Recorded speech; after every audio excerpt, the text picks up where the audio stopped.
мотивите ми основните да започна такъв бизнес беше точно възможностите за финансиране по европейски програми. Започнах своето проучване първо от самия продукт. Реших какъв продукт да произвеждам. Реших и в какъв регион да го произвеждам. Оставаше следващата стъпка да намеря с кого да го направя и започнах търсене на съответните хора на място, така да се каже, които да управляват бизнеса. Направих някои предпроектни проучвания по отношение на сортове, на видове, на терени, на площи, на схеми на засаждане. Междувременно програма САПАРД почти беше изчерпила ресурса си и се отвори, така да кажем, един последен прозорец за прием на документи. И аз, без да съм завършил изцяло предпроектното си проучване, с голям ентусиазъм да вземем европейската субсидия, подадох документи, спечелих субсидия, усвоих я в бъдеще и започна вече самото реализиране на бизнеса. Оказва се, че бизнес плана, този, който го пишем за програмата, е доста по-различен от този, който всъщност е на място. Появиха се така чисто технологични проблеми, в които ние ги решавахме година след година, опит, грешка и всъщност нашите грешки се оказаха, че ни донесоха много повече загуби, отколкото спечелената субсидия по програмата. Един мой колега, малинар, също биологичен малинар, известен финансист български, ми беше казал преди време: аз в тази област съм завършил най-скъпия университет. И въпреки това не съм сигурен, че съм научил всичко. Университета ми се казва опит грешка. Безспорно това е най-скъпото образование и не го пожелавам на никого от вас да го изпита. Има начин, като направите достатъчно добре подготвителната си част от бизнес плана, истинския бизнес план. Ако мога да си позволя да ви дам една насока и препоръка в този смисъл, първото нещо е да изясните много ясно идеята и концепцията си за това какво правите. После други въпроси от вида на как ще го направя, с кого ще го направя, къде ще си реализирам продукта. Това са неща, които всеки един от вас, преди да започне какъвто и да е проект, е хубаво да го направи. Най-лесното нещо, което може да направим, е да напишем един бизнес план и да спечелим една програма. По някои от програмите да спечели проекта.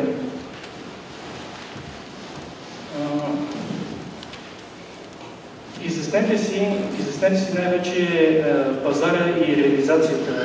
Уточнете бизнеса, който ще вършите, защото всъщност той е съществото. И той ще ви доставя удоволствието и може би това е вашата мечта. Ако така, аз не считам, че една субсидия по която и да е програма, може да я оценим като мечта на който да е от нас. Това е едно средство да постигнем по-бързо собствените си мечти. Може би вече може да преминем по същество към програмите. Те вече са твърде много, така като и гледаме по кутийки, както влязохме в Европейския съюз. За жалост стоят повечето само на кутийки. Сметките на бенефициентите все още има много малка част от тях. Няколко факта ще ви кажа, и това е, че за 3 години, вече почти половина, откакто сме членове на Европейския съюз, имаме усвояемост от порядъка на 5-6%. Причините са много. Едни от тях са в самата администрация, липсата на административен капацитет за управление, за контрол на програмите, не толкова съвършено написани правила, наредби, процедури за контрол и за управление. Другата е и в самите бенефициенти, които намират много голяма трудност при финансиране на проектите си.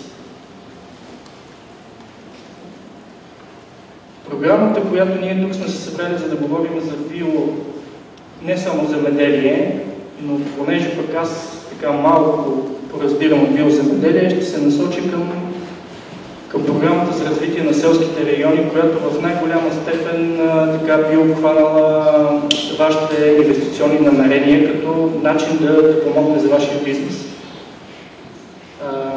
В самите европейски програми има един принцип, който не допуска при покриване на дейностите. Тоест, дейност, която може да се финансира по една програма, не предполага тя да бъде финансирана и по друга програма. Затова и, що се касае до земеделие, до производство, преработка, маркетинг на селскостопански продукти, програмата за развитие на селските райони е тази, която всъщност отговаря на вашите очаквания. Общата селскостопанска политика, тук накратко е дадена, се разделя на два основни стълба. Единият е за преките плащания и общите организации на пазара. Другата е за развитие на селските райони. Програмата за развитие, общите плащания, преките плащания няма да ги засегнем. Това касае всеки един производител на растителна или животинска продукция. Има съответни плащания ежегодно при отглеждане на своята продукция. Вас по-скоро би ви интересувала програмата за развитие на селските райони с нейните мерки, оси, които всеки от вас може би могъл да си намери съответната програма, по която да кандидатства. Тук има някаква структура, не знам дали представлява някакъв интерес за вас. Програмата е за периода 2007-2013 година, след което се очаква концептуално нова селскостопанска политика в Европейския съюз, която в момента е положена на обществено обсъждане и все още не знаем насоките, в които ще продължи след 2013 година да се подпомага и субсидира земеделието. Включа на следващия слайд и ще го оставя така и повече няма да ви разконцентрирам с друга информация. 4 са основните оси по програмата.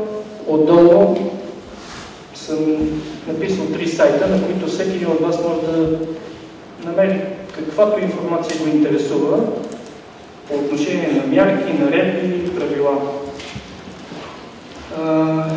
Започваме от ОС 1. Съвсем набързо само ще ви маркирам възможните мерки, по които могат да кандидатствате и после ще отворя дискусията да каза въпроси и отговори. ОС 1. Подобряване на конкурентоспособността на земеделските и горски сектори. Тук имаме няколко мерки, които бихме могли да използваме. Ще споменем една от тях, въпреки че вече с почти напълно изчерпан ресурс. Това е мярката за млади земеделски производители 112, която дава възможност на млади земеделци под 40 години при започване, при стартиране на земеделски бизнес да получат една помощ в максимален размер от 25 000 евро, разпределена на два транша, 12 500 след подписване на договор и одобряване съответно на бизнес плана и другата половина след изпълнение на определени дейности от бизнес плана след края на третата година. Още един път, за жалост, тази програма всъщност има един много малък ресурс, който остана по нея недоговорен. И така, доколкото го сметнах с нощи, като погледнах изпълнението, това е максимум 85 проекта. Има възможност да бъдат договорени по нея. Сега самата програма, аз ще се върна в началото, тя обаче не затваря вратите окончателно. В нея има предвиден един много голям бюджет. В един определен период от изпълнение на програмата ще се оцени коя от мерките се усвоява в повече, коя в по-малко и съответно ще има прехвърляне на бюджети от една мерка в друга. Така че тази мярка не е окончателно затворена. Тя към момента няма достатъчно лимит по нея, което не означава, че не може да се кандидатства и да се входира в проекти. Това е по отношение, да, това би могло да даде старт на млади така, инвеститори в земеделието, животновъдство и растениевъдство. Другата мярка е 121 мярка, която пряко касае инвестиции в производство на земеделска продукция и в нейната преработка, която се касае до собственото стопанство. Това е мярка, предполагаща одобрение на проекти в размер до 1,5 милиона евро с субсидия към настоящия момент между 40 и 60% в зависимост от типа на инвестицията, от бенефициента, който кандидатства и от мястото на извършването ѝ. Това е мярката най-пълно отговаряща на всякакви земеделски инициативи. От създаване на трайни насаждения, закупуване на техника, оранжери, изграждане, модернизация на животновъдни ферми и още много дейности. Няма да ги списваме, няма защо да ги гледаме едно по едно. Мярката има бюджет. Приема по нея ще започне сега за тази година на 14 юни и ще завърши на 14 юли. С изключение, тук нещо специфично по тази мярка е така наречените гарантирани бюджети, като един от гарантираните бюджети за инвестиции насочени към биологичното земеделие. Това гарантира, че не по-малко от 5% от общия бюджет по мярката ще бъде заделен именно за инвестиции в биологично земеделие, което до една степен гарантира нас, че няма да изпуснем парите предназначени за биологично земеделие, нали, при така яростната конкуренция на другите земеделски производители от конвенционалното производство, които така са и с доста натрупан опит от програма САПАРД и с доста и финансов и технически ресурс да се изпълняват проектите. Предимства при самото оценяване има, когато проектът касае биологично производство.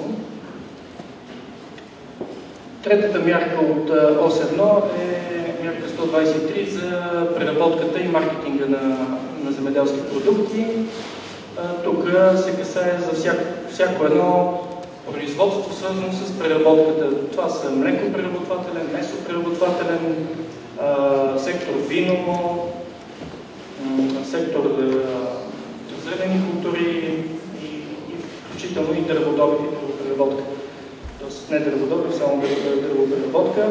Проектите, които тук биха могли да се финансират, са до 4 милиона евро с субсидия от 50%.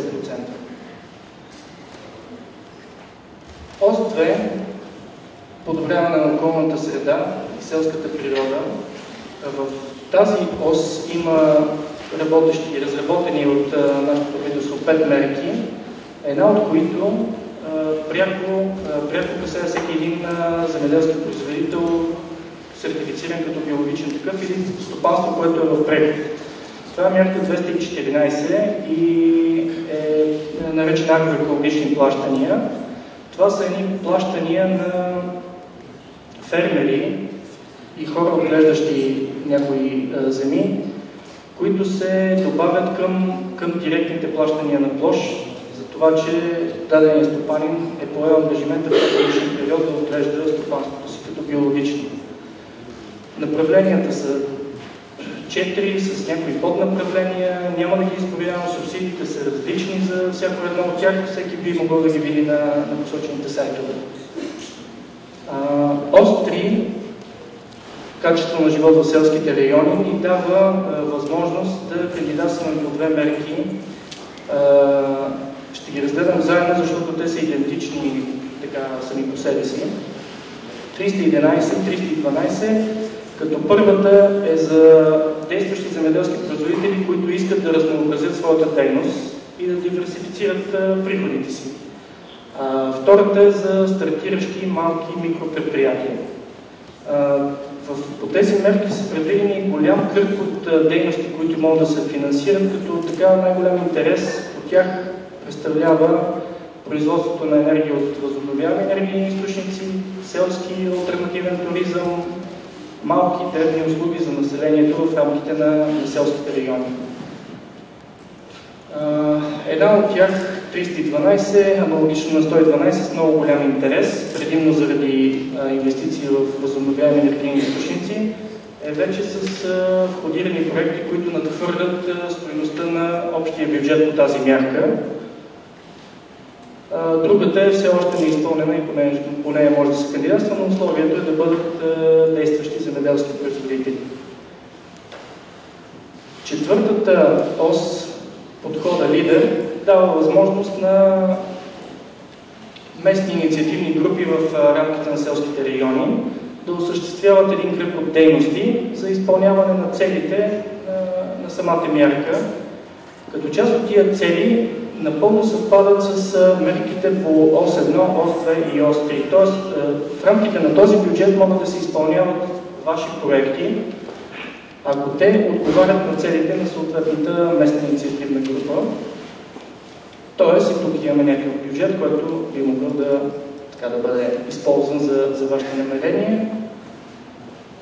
Съвсем накратко го направих и оставам на ваше разположение за въпроси. Другите програми по две причини не ги разглеждам. Първо, като консултант съм запознат повече с програмата за селските райони. И второ, мисля, че и тук се намират дейностите, които вие така сте решили или ще решите да предприемете и на които може да разчитате на някакво финансиране от програмата. На ваше разположение сме.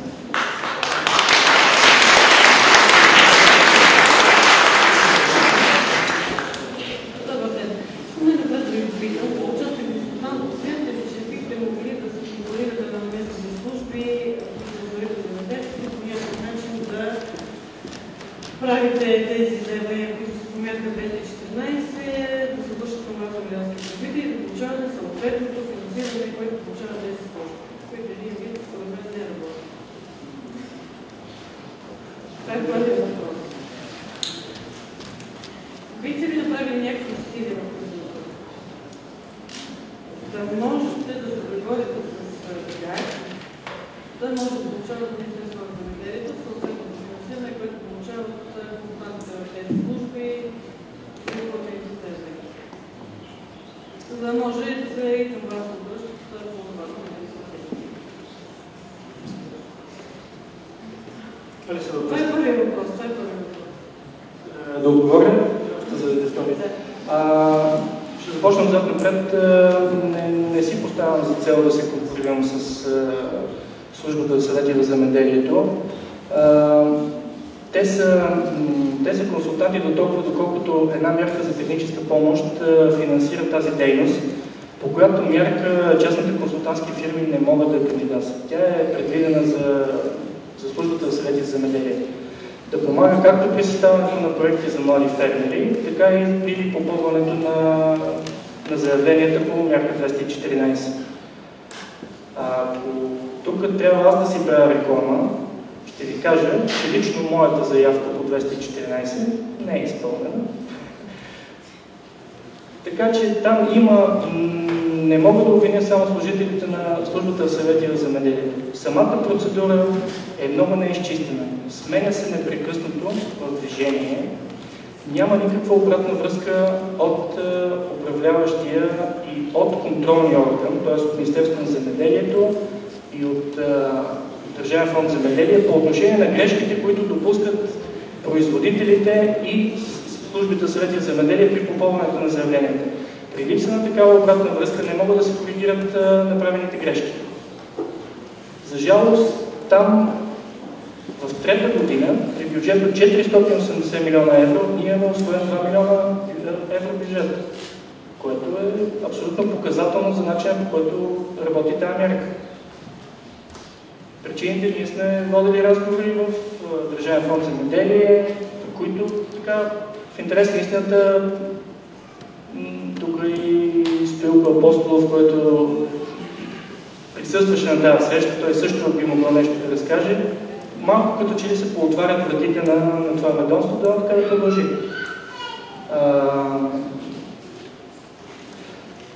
Разликата между консултантската фирма и службата за съвети за земеделие и въобще за едната услуга, която представя едната служба и частната фирма е, че консултантската услуга сама по себе си е скъпа. И за малки стопанства, за малки проекти и малки бенефициенти, една частна компания консултантска би натоварила доста бюджета. Да не кажа, че на повечето почти не е възможно да си позволи такава консултантска услуга. Частните консултантски фирми, колегите от бранша така повече насочват усилията си не само в разработването на бизнес плани, на попълване на заявление, а в самата подготовка и в управлението на проектите, за да могат те да бъдат успешно завършени и целта на един проект в програмата е всъщност бенефициента да получи субсидията си. Това е целта. Не е целта да бъде спечелен проект. А работата по изпълнението на един проект всъщност е същинската работа, консултантска. Така че мисля, че по 214-та мярка службите за съвети в земеделието, те сега трупат опит и трябва да им оставим на тях малко възможност да отговорят на нашите очаквания. Дано да съм. Благодаря за това. Аз съм попитала по отношение на оперативна програма, по оперативна програма конкурентоспособност. Там има една програма, която ще се бъде една модернизация на технологична модернизация. За нея бихте ли могли да кажете нещо? Това е на малки средни. Доколкото съм запознат, да, това предполага модернизация на някои предприятия, но там има едно изрично условие за сектора, в който предприятието развива дейност. И тези, които са от сектор хранително-вкусова промишленост, те не са изключени всъщност.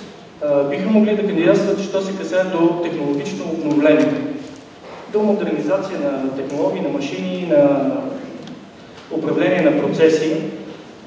Самата програма конкурентоспособност е насочена в един по-друг аспект, според мен, от темата на нашето събиране за биологичните продукти. Там се касае за иновации, за модернизации, които биха могли малкото предприятие да го направят конкурентоспособно на пазара. Не знам дали биологични проекти, свързани с биологично производство и преработка, могат да намерят там съответната дейност или съответното направление за финансиране. Програмата, по моя информация, работи също толкова добре, колкото и програмата за селските райони, т.е. зле.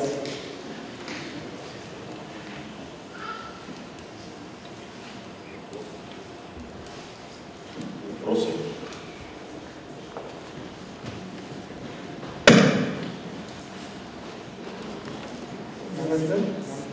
Както е записано, това е една програма за развитие на селските райони, а не на земеделските райони. Бихте ли казали само две думи, примерно, ако сме в непосредствена близост до някакъв голям град или земите всъщност не са в селски райони, които аз ходих там на света и така и не ми стана ясно къде точно трябва да се намират, за да бъдат одобрени проекти в тази програма. Тоест само с две думи, ако може така на човешки език да кажете кои райони са обхващани. Може да увършите само какъв тип инвестиция бихте искали да направите? Говоря за земеделска инвестиция, примерно искам да отглеждам малини като вас. Примерно. Програмата се казва за развитие на селските райони, защото това е нейното европейско име. Така се казва във всяка една страна от Европейския съюз. Програма за развитие на селските райони. Тя е валидна за целия Европейски съюз, като всяка страна избира по кои мерки ще прилага своята политика. Основният бюджет по цялата програма е насочен да отиде към селските райони. Целта е една единствена, да се намали миграцията от изостаналите селски райони, малките общини към големите градове. Това е в концепцията на програмата, това е в концепцията и на отминалата програма СЕПАК. Доколко е изпълнила целите си е вече отделен въпрос. Що се касае до инвестиции от този тип за земеделско производство, няма ограничение на териториален принцип. Може да бъде изпълнено във всяка една община, включително и в голяма градска община. Може би ще имате някакви ограничения по отношение на сертифицирането като био, защото там колегите от контролните органи ще кажат нали, на какви условия трябва да отговарят и къде може да попада и къде не може да попада. По отношение на програмата няма проблем. Последни 2-3 въпроса, ако има.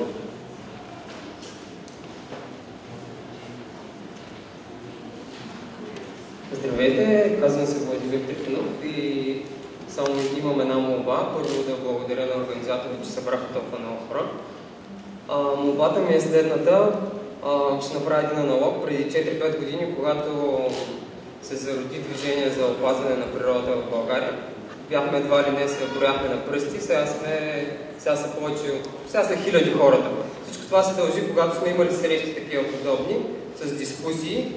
Пускаме един списък и всеки си записва контакта по желание, естествено. Си записва контакта и след това може много по-лесно да се свързваме и наистина да бъдем ефективни. Отпред на гърба на този плакат са записали 10-15 души. Аз тук съм направил едни листи. Мога да ги пусна, ако организаторите ми разрешат, естествено. След това се ангажирам да ги сканирам и ако могат те да ги сложат на сайта. Ако сте съгласни, ще го направя. Ако мислите, че няма да има ефект, няма. Това е. Благодаря. Това, което мислихме да направим с контактите отпред, там има една маса с два плаката, където може да се запишете. Идеята е там да си запишете името, да оставите контакта, ако желаете, и да напишете какво търсите и какво предлагате. И след това, като съберем целият този списък, да го пуснем до хората, които си оставили контактите, за да могат да направят, да се свържат с други хора към тях и да правят бизнес. Тоест, ние ще го изпратим това нещо по имейл на хората, които са в списъка, които искат да бъдат.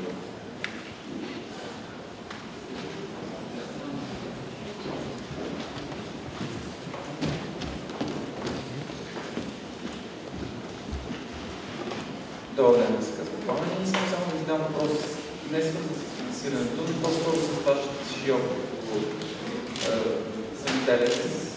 Бихте ли определили този бизнес, вашия бизнес, 5 годишен вече някъде, като печеливш, абстрактирайки се от евентуални грешки много големи, които, да кажем, си да отнемали печалба. Но принципно бихте ли казали, че занимаването с земеделие е печеливш начинание? Да, аз много мога да твърдя, че земеделието е печеливш бизнес. И точно в тази връзка отново ще ви подчертая. Въпросът е човек да си очертае ясно самия бизнес, да си го формулира за себе си, да очертае всички възможни рискове около него, за да може да намери още в самото начало отговори на голяма част от тези рискове. Аз за това ще ви върна към моя личен опит и мисля, че това е погрешен. Когато се тръгне към субсидията, се изпускат други важни моменти. Аз някои от моментите вече ги научих в процеса на практиката си и мисля, че съм на фаза break-even point. Намерил съм вече точката, от която мога да се отлепя от нулата. Коства ми доста, нали, както нерви, така и финанси, но мисля, че се заслужава и удоволствието е много голямо, искам да ви кажа. Самата първо удовлетворението от работата, че работиш така в хармония с природата и че продуктите, които произвеждаш, са полезни, предназначени за хората, носи голямо удоволствие. Така че, който не го опитал, той не го е разбрал, но за мен това е най-приятното преживяване да си бъда на съждението. Има ли други въпроси? Да благодарим ви, Гаво, да сте тогава.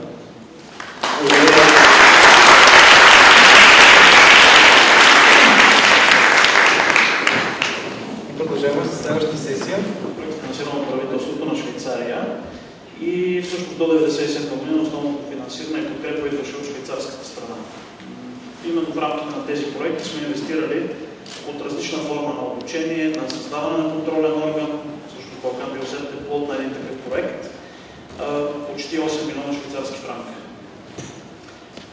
И понеже съм малко така, аз като юго сме горе-долу наборищи, аз съм на 40 вече, смятам за властник на биоземеделието в България и помня първите стъпки. Бих искал да почна от ранните години, 96-та година, какво беше състоянието тогава. Тогава положението беше много лошо, може би някои от вас не си го спомнят, но имаше един период през тази година, когато $1 струваше 3000 лева. Тогава застреляха Луканов, тогава България нямаше точно държава. Земеделие да не говорим. Тогава ние решихме да правим биоземеделие с помощта на швейцарските партньори и отидохме с една делегация, в която включваше, може би, най-известният жив швейцарец, това е господин Отто Штих, бивш президент на Швейцария, така много тежък човек, и отиваме в Министерството на земеделието на среща с министъра, отговорена предварително. Обаче министъра не дойде. Срещна една леда в коридора и каза: какво е това биоземеделие, какви сте вие, що занимавате министъра с глупости, т.е. за да храни народа, много е гладен, имаше и купони тогава, спомняте. Така че срещата не се осъществи. Това искам да илюстрирам какво беше отношението на държавата тогава към биоземеделието. Биопродукти нямаше в България. Общо взето за биоземеделието и биопродукти се знаеше много малко, основно хора, които бяха ходили в чужбина. Съответно нямаше пазар, нямаше сертифициращи органи, нямаше и фермери, които да ги произвеждат. Тоест положението беше на нулата. Какво е положението днес? Доста по-различно е вече. Както чухте, има вече сравнително така похождащ пазар, да речем. Има повече от 100 носители, има доста продукти на пазара. В България вече има повече от 500 ферми, които произвеждат, и между другото е най-големият производител на биокраставици българска фирма в Европа. Тоест бизнесът прави своите крачки, сега дали с помощта на държавата или без, вече вие ще си прецените сами. Тия 500 фермери в момента обаче не са си получили субсидията. Единствени те не са си получили субсидията за 2009 година от държавата. От парите, за които Любо преди малко говори, 800 милиона лева стоят, ние сме освоили 4 милиона и тези хора не си получават субсидията по някакви причини. Независещи най-често от тях. Така че отношението на държавата според мен си е горе-долу същото, както и през 96-та година. Хубавото е, че вече в България има 500 ферми, има вече 10 контролни органа, които са лицензирани и акредитирани, т.е. има кой да ви сертифицира, стига да искате да произвеждате или да търгувате. За радост има вече и хора, които искат да купуват. Нашата статистика преди 2 години, която правихме, проучване пазарно, всъщност показва, че от пазара на биопродукти в България е около 8 милиона лева, нали? Като доста от фирмите не отговориха. Примерно Гимел не бяха отговорили на нашия въпросник, те имат доста добри продажби за зеленчуци. И това, което ни шокира нас обаче, е, че от тези 8 милиона лева и бяха около 1400 артикула се продаваха тогава, 2008 година, само 7% бяха български продукти, т.е. от тия 1456 мисля, че бяха български продукти. Като брой артикули, които представляват 7,4%, което е шокиращо. И в същото време навсякъде говорим, че 95% от нашите продукти се изнасят. Тоест, също едновременно имаме пазар, който се развива, но че все повече и повече хора, които купуват такива продукти, има магазини, които се отварят, веригите продават повече биохрани и в същото време нашите продукти липсват и става техният дял все по-малък и по-малък. Което означава, че ние правим нещо грешно, и ние го правим като хората. Затова аз избрах днес малко по-различна тема, ще ви представя нещо, което работи много добре, пак парадоксално, но работи много по-добре в богати държави, където хората така си нафили на масрафа и могат да си купуват биопродукти. А все още при нас прави първите си крачки. Ние опитахме много трудно, ще ви покажа за какво сме направили, така че тези от вас, които имат желание, могат да пробват и нещо такова. Нещо много по-различно. И термина, който се използва, това е термина, който се използва в англосаксонските държави, Community Supported Agriculture. Концепцията е малко по-дълга съкръщението. Общо взето това представлява един нов работен подход за фермерите. Защо нов работен подход? Ще разберете след малко. Основно разликата тук не е в производството, разликата е в продажбата. Отношенията между производител и купувач. Това е нов подход за консуматорите, за потребителите. Това не е подход, при който те отиват с кисийките в магазина и си купуват биопродукти в площичката. Това е подход, при който те плащат авансово да им бъде произведена биологична храна. Тук става въпрос вече за сътрудничество между фермерите и потребителите. Тази концепция има различни имена във Франция, както казват, Community Supported Agriculture в англосаксонските държави и TK в Япония. Историята на тази система на производство и продажба е горе-долу мой набор, 70-те години. Тя е провокирана тогава в Япония и това е един истински феномен, който продължава и днес. Ще видите после. И там основата пак на този феномен са майките. Аз си спомням преди около месец, когато бяха протести срещу генно-модифицираните организми, каква роля изиграха българските майки, обединени от един форум и колко бяха активни те. Значи, подобно нещо се е случило тогава в Япония, след публикацията на една книга, в която един автор разкрива опасностите от пестицидите и химикалите, които масово са използвани тогава в Япония. Това предизвиква един страхотен бум, майките отказват да купуват най-вече зеленчуци, знаете, в Япония се консумира основно зеленчуци от рис. Те отказват да купуват тези зеленчуци от магазините и правят истинска революция в веригата за снабдяване с зеленчуци основно. Какво правят те? Обединяват се в групички, намират се един производител, там фермите са малки, произвеждат съвсем семейни ферми. Средният размер на една ферма е 7 декара. И примерно 10 семейства отиват преди ферма и му казват: ние искаме да ни произвеждаш без химикали, че ни кажеш колко ще ти струва, че ти купим цялата продукция, но не искаме в твоето производство да влизат химикали. Пестициди и други неща. И така се появява системата, която те са нарекли take. Малко аналогия с английски, наподобява на глагола take, вземам, но няма нищо общо. Думата, преведена от японски, означава партньорство. Тоест, това е една система на доверие между производител и група от потребители, които се ангажират взаимно, един да произведе, другия да купи продукция. Какво е състоянието днес? В момента има 15 милиона ферми в Япония, което е една стряскаща сума на фона на население от около 150 милиона човека. Това са 10% от активното население. 10% от цялото население се занимава с земеделие. Както ви казвам, това са изключително малки ферми, по 7-8 декара средно, които произвеждат, в които са заети основно семейството, почти няма наета ръка, използват малки машини и произвеждат основно храна за съседите, т.е. за група от потребители, които са около тях. Тези хора са способни в момента да задоволяват 40% от консумацията в Япония, но при нужда в състояние на война са способни да изхранят цялото население на Япония. Само да направим аналогия с нашата държава в момента. По отношение на биофермите, биоземеделието може би основният елемент в тази система TK, тъй като в момента е официално регистрирани има 5000 ферми в Япония, сертифицирани официално от сертифициращите органи. И вижте долу цифрата. Несертифицирани 225 000 ферми. Това са основно ферми, които работят по системата TK, те са биоферми, но са преценили и хората, които купуват от тях, са преценили, че няма нужда да оскъпяват допълнително с сертификация. Тоест те вярват на фермера, той съответно е длъжен да говори с същото и да произведе без да използва химически препарати.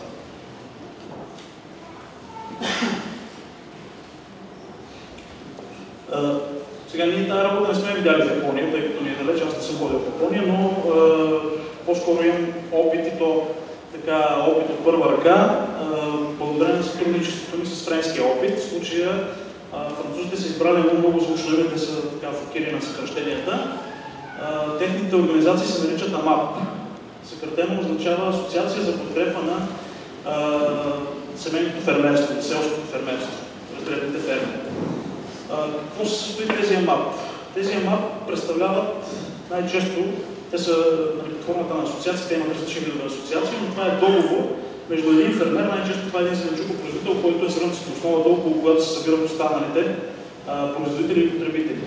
В крайна сметка това най-често е един производител, който има между 20 и 30 декара зеленчуци и плодове, и около него се събират групичка около между 80 и 150 потребители, семейства. И както написах, както го казах, най-важен елемент е доверието. Тоест това са хора, които трябва да вярват на този човек. Какво се задължава едните, какво се задължава другите? Значи, много е различно, много звучи малко шампано. При нас, когато се опитахме да говорим с хората, повечето ми се струваше много нереалистично да се направи тук, тъй като при тази система тези 80 или 100 ферми и семейства се задължават да платят авансово продукцията на фермата. Тоест, те знаят какви са разходите на фермера, той показва счетоводството си и казва, ето, на мен, примерно, за да произведат тези 30 декара зеленчуци за цялата година е нужда от 80 000 евро. Тези семейства, 80 човека, казват, добре, ние плащаме тези 80 000 евро и цялата продукция, която ще произведеш, я даваш на нас и ще си разпределим между нас. Така че това е общо взето шантавото нещо на системата, което тук много хора не могат да приемат. И най-вече потребителите. Цената, която плащат потребителите, включва всичко. Разходите на фермата, семена, торове, поддръжка на инвентара, машините, персонала, включително и заплатата на фермера, т.е. неговия личен приход. А потребителите поемат риска, че нещо може да се случи, т.е. на полето е възможно да речем една от културите да се провали. И ако те са очаквали да имат картофи, парцелчето с картофи се провали, те няма да имат картофи. В сметка на това, може би фермера ще произведе повече услуги. Най-важното нещо от цялата тази работа е срещата. Един път седмицата тези хора се срещат, т.е. групичката от 80 човека отива един път седмицата на предварително оговорено място и час. Най-често това се прави четвъртък, преди почивните дни. Най-често това е от 6 до 7 вечерта, където фермерът докарва с един микрофон цялата направената продукция от фермата свежа, прясна. Всички семейства идват с кошничките и с колите си и си разделят цялата продукция. Какво представлява днес? Системата е започнала през 2001 във Франция от един фермер, който е бил пред фалит, т.е. изправен пред заплахата фермата му да бъде продадена на един по-голям фермер, който е произвеждал конвенционално. Това са Даниел Вивион и е в момента легенда във Франция, фермер от Прованс. Благодарение на неговите усилия, той отишъл в Япония, видял ги всички такива неща, бил вдовен от тази система и започнал с първата асоциация. В момента има повече от 1000 такива асоциации в цяла Франция. В тези 1000 асоциации участват 25 000 потребители, които представляват 250 000 потребители, което всъщност са 250 000 семейства, което е огромна цифра за мен. Като резултат са спасени 1600 семейни биоферми в цяла Франция, а оборота от продажите годишно е 52 милиона евро. Тук сами виждате, че няма начисления за търговски вериги, търговски отстъпки, няма голям транспорт и така нататък, няма разработки. Какво е бъдещето? Това, което казват хората, които членуват в такива асоциации, че в момента няма достатъчно фермери, които да започнат да произвеждат по този начин. По тази причина и много от хората чакат някои от членовете на тази асоциация да умре, за да се включат на негово място, тъй като все пак никой не може да произведе повече от това, което е възможно. Така че асоциациите вече са някакси капсуловани. Тези 100 семейства, примерно, разчитат на зеленчуците и другите неща, които получават. Тук ще ви дам един конкретен пример, тъй като наистина звучи много шантаво.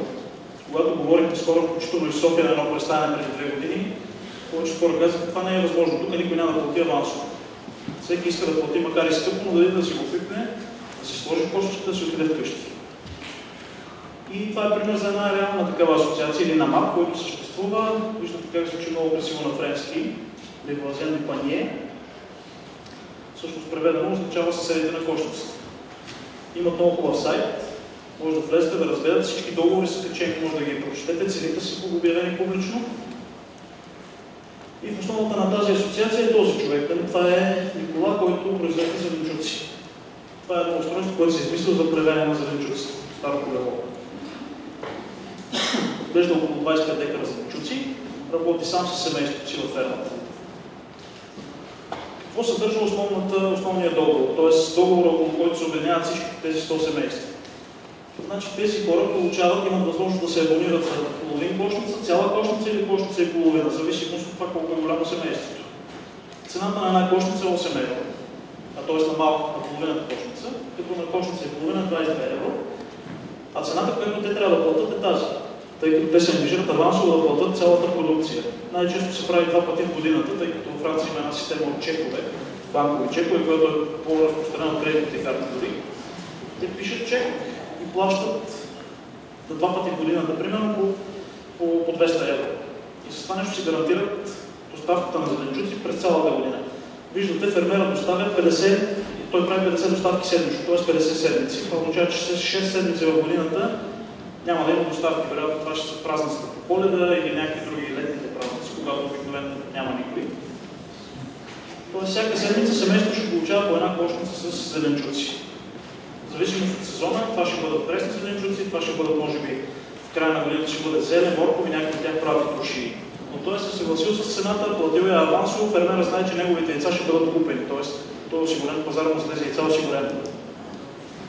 Ето още един договор. Друг фермер, който гледа ябълки и други малини, плодове. Значи той предлага зимния период, когато равно пролет, когато все още няма свежи плодове, али поне не съхраняваме такива в складове, за 45 евро да направи 3 доставки. Виждате какво съдържа първата, втората и третата доставка. Обикновено се опитва да е различно.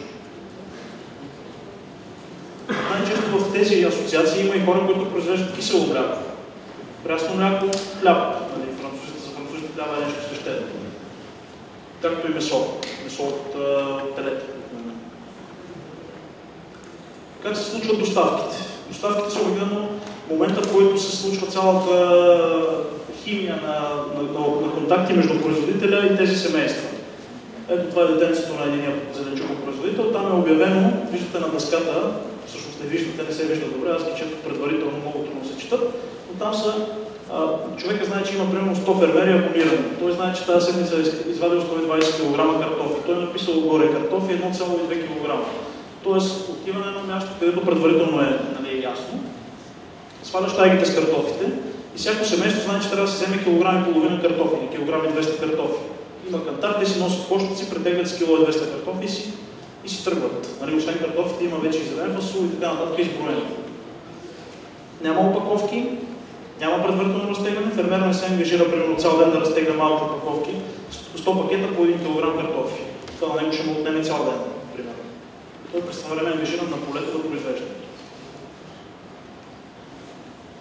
Ето една снимка, това са две българки. Това мисля, че е Ваня, а това е съпругата на един от нашите фермери, който произвежда биозеленчуци. В оживена дискусия с една французойка, която ги убеждава системата, която вече се изела хляба от биохляба. Това обикновено се случва, но в случая тук става въпрос те бяха на посещение по тази програма. Това е в долината на Олара, много красив район, но по-скоро селски район. Тук виждате място, където се събират хората, е един хангар, близо до града. На такива, примерно в Париж, такъв амап има, където една от членките на тази асоциация, на това сдружение, една от потребителките има книжарница. В нейната книжарница всеки четвъртък в 6 часа вечерта фермера кара зеленчуците, другите идват и си ги взимат. Докато чакат зеленчуци, си купуват и книги. Или четат. Много може да бъде сладкарница, хора на училището, дори една църква участва в такава система, така че в едно от предверията на църквата също се разделят зеленчуци.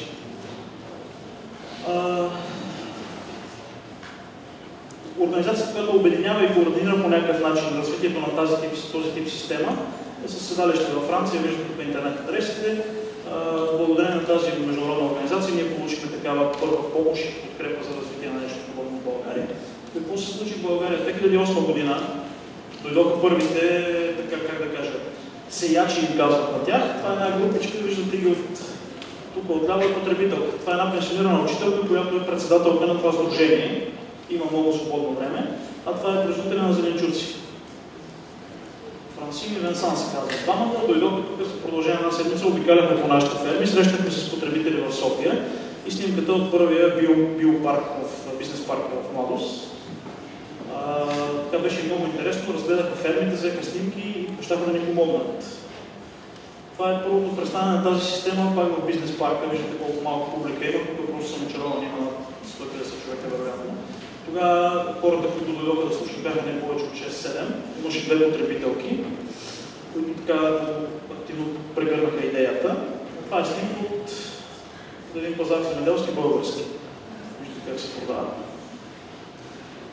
И така, това беше от мен общо като представяне на идеята. Тези от вас, които имат интерес, все още предстои едно посещение на тези двама французи, които представляват една такава асоциация. Един е фермер, другия потребител, който има някакъв интерес или желание за нещо подобно, можем да организираме до края на тази година още едно посещение тук, на място тяхно, или пък българи да отидат там във Франция, да видят как работи това нещо и да пробваме. Ние не успяхме, миналата година опитахме, но както ви казах, хората предпочитат да си платят, поне тези, с които имахме контакт, да си получат, примерно, кашончето с зеленчуците, да си платят 10 лева или 20 лева и така. Може дори да наключим до 5 етаж, е най-добре, тъй като си плащат.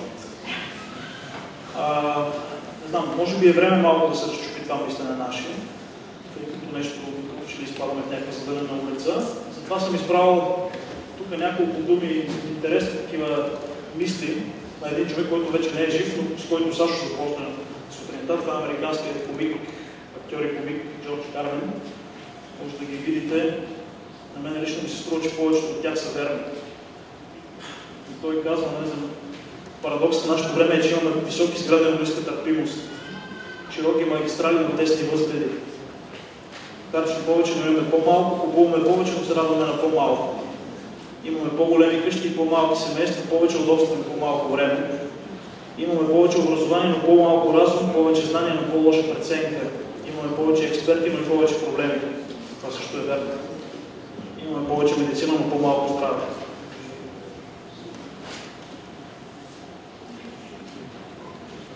Правим по-големи неща, но не и по-добри неща. Научихме се да бързаме, но не и да чакаме. Това от мен. Благодаря за вниманието.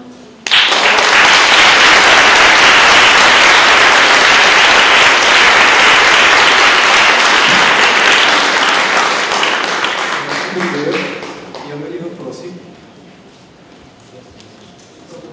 Добре.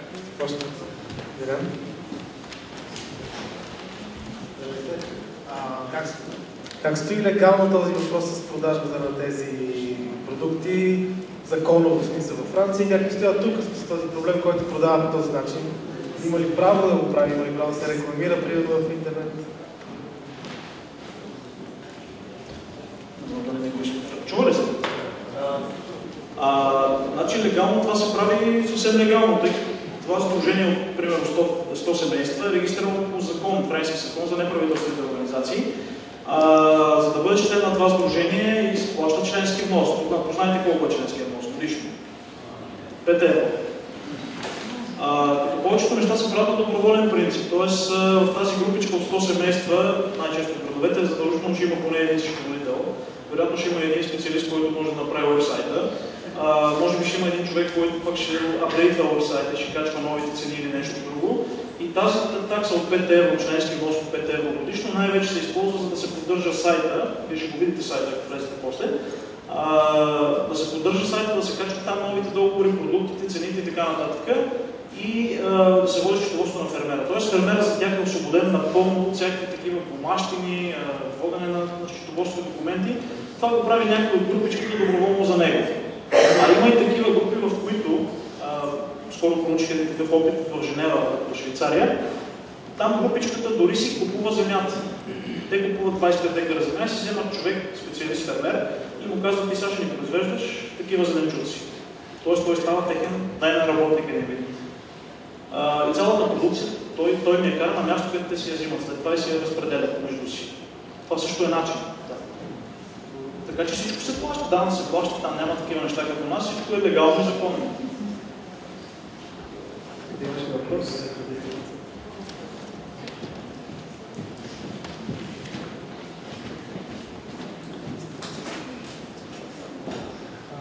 Познавам господин Апостолов от доста време и интересно ми е, знам вашата дейност с биоселена и въобще за прокламиране на биологичното земеделие. Интересуваме, имате ли помощ, можем ли да очакваме някаква помощ за организациите на производителите на биопродукция от държавата? Свързано с тази система ли? Свързано с тази система. Аз като гледам, така в момента ние като организация не сме получили една стотинка от тази държава, нашата държава, също в други държави сме получавали. Не вярвам ли за това някой да даде нещо? Те не дават на биофермерите, които имат сертификати, документи и всичко останало, да им дават парите. Така може пък за такова нещо. Но има и такива прецеденти. Значи, това, което се запознах с този французин, на който основал системата на един семинар в Париж преди 2 години. И той каза, буквално преведено майната е на всичките тия европейски програми, ние дори вика не кандидатстваме за тези системи, вика само да си губим времето. Ние вика знаем, че нашата продукция се купува, хората са щастливи, изобщо не се занимаваме. Но има прецедент, примерно в Португалия, тази система е предвидена в програмата Лидер, което е част от земеделския пакет, от общата земеделска политика. И там по програмата Лидер от 2004 година насам се въвежда масово в селските общини, което съживява много тези селски общини. Дава хляб на много малки ферми. Здравейте, казвам се Борислав Самов от Градините. Първо искам да поздравя организаторите на днешното събитие, тъй като успява да събере различни организации, занимаващи се в тази сфера и действително форум е прекрасен. Аз съм много сигурен, че съвместно и с вас. Един въпрос към господин Апостолов, тъй като той действително е един от първите хора в България, които се занимава с това нещо. Биовселената организация е позната още от доста време. И понеже това, което се представя от него като лекция, действително не случайни са примерите с Франция и с Япония, става дума за развито гражданско общество. Не можем да разчитаме на държавата да регулира този процес. Този процес трябва да се регулира от самото гражданско общество и най-вече от обединението на групи и активност на потребителите. В тази връзка си позволявам да направя една съвсем малка критика, но тя е свързана с въпроса, който следва. Критиката е във връзка с кампанията 3 месеца, която беше свързана с Закона за генетично модифицираните организми и как земеделските производители, които са най-потърпевши на това нещо, биоземеделски производители, имаха, може би, най-слабо участие в широката коалиция от организации и казано на жаргон, малко се скриха под полите на майките. Това като лица на копо, защото действително, когато се търси интерес и когато се има предвид, че ако беше минал по лошия начин този закон, то за биоземеделието днес ще да си говорим като на паметира по-скоро, колкото като на нещо за перспектива за развитие. И въпросът ми, явно, че различните организации, които вече са доста на брой, трябва да имат по-добра комуникация помежду си и комуникация с активните потребители. Има ли такива наченки? Случват ли се обединения, все повече асоциации в тази сфера? И мисли ли се по въпроса как да се финансират дейности на гражданското общество, за да може да се стигне и до повишаване на потреблението на такъв тип продукти? Ето аз ви гарантирам, че след кампанията тази година ще се покачи търсенето на такива продукти. Има ли такива обединения? Прави ли се нещо свързано с това? Аз приемам напълно критиката. Не мога да отговарям от името на биологичните производители, тъй като не сме производители. Ние работим много така близко с тях. И за мен ми е малко странно как все още няма една такова организация на биопроизводителите. Има една нова асоциация, в която членуват около 50 човека. От всичките 500 и то активни са 6-7. За съжаление, това е ситуацията в България. То същото се отнася и за потребителите. Нали? Ако ги се отнесеме 8 милиона и 7 милиона и половина потребители към 500 производители, ще видите пък това активността на потребителите. Аз бях на няколко от протестите срещу ГМО и видях, че там в най-масово рекламирания, така, последния всъщност, включителния концерта бяха около 3000 човека, може би. Което е много малка цифра. За мен това е изключително малка цифра на хората, които идваха изобщо на тези протести. И не знам, хората предпочитат да стоят във Фейсбук и да си обменят, нали, с другите хора, но за мен това не е начин. Това не е начин, по който се изгради гражданското общество. Начинът е там да се видиш с хората, да отидеш да си вземеш сам зеленчука от фермера, да се срещаш с другите 100 човека, които са около тебе, а не да стоиш във Фейсбук и да казваш, аз съм против ГМО, нали, да си пишеш декларация в интернет.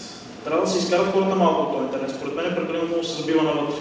Всички са влезли в интернета, всичките подкрепят всичко, нали, подкрепят всички петиции, нали, по подписките се подписват хиляди хора, но когато трябва да излезнат на улицата да кажете, ние сме против ГМО, или ние сме за биоземеделие, за нещо друго, хората ги няма. Колко човека излизат да чистят, деня на София, деня на екологията. Колко човека бяха там? Нямам такова.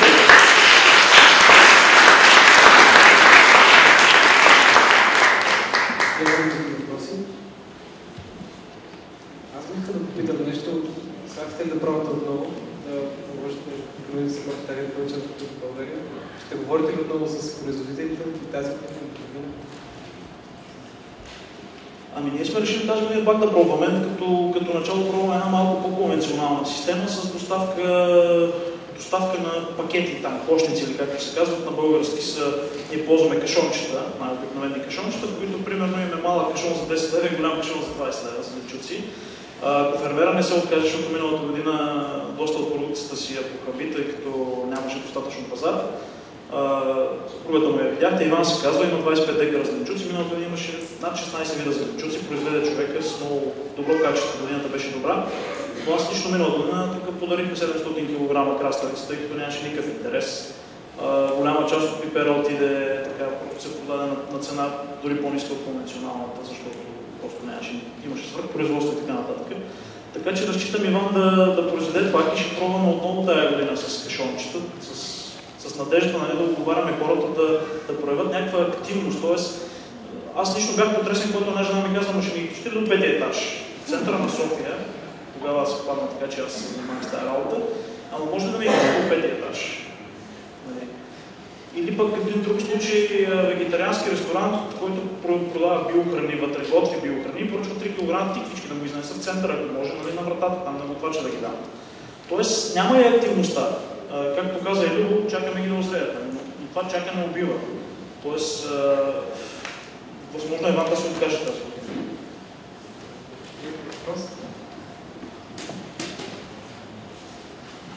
Деница Ваджиева се казва, имам един въпрос. На мен не ми стана много ясно, защото вие говорите, че това е система, която се основава основно на доверие. Но споменахте, че когато е била създадена, тя е спасила 1600 биоферми. Това вече сертифицирани биоферми ли са били и как е в момента, примерно, ако някой производител желая да започне да се занимава, намери хора, които се интересуват да предпочитат продукцията. Това значи ли, че може до сега да се занимава с конвенционално земеделие и след изведнъж да премине? Смисъл, но говоря за българските условия, защото вие сам казахте, че тук все още няма тази практика. Но как е, например, в Франция или в Япония, в другите държави? Значи аз в Япония казах, че там огромната си част не са официално сертифицирани.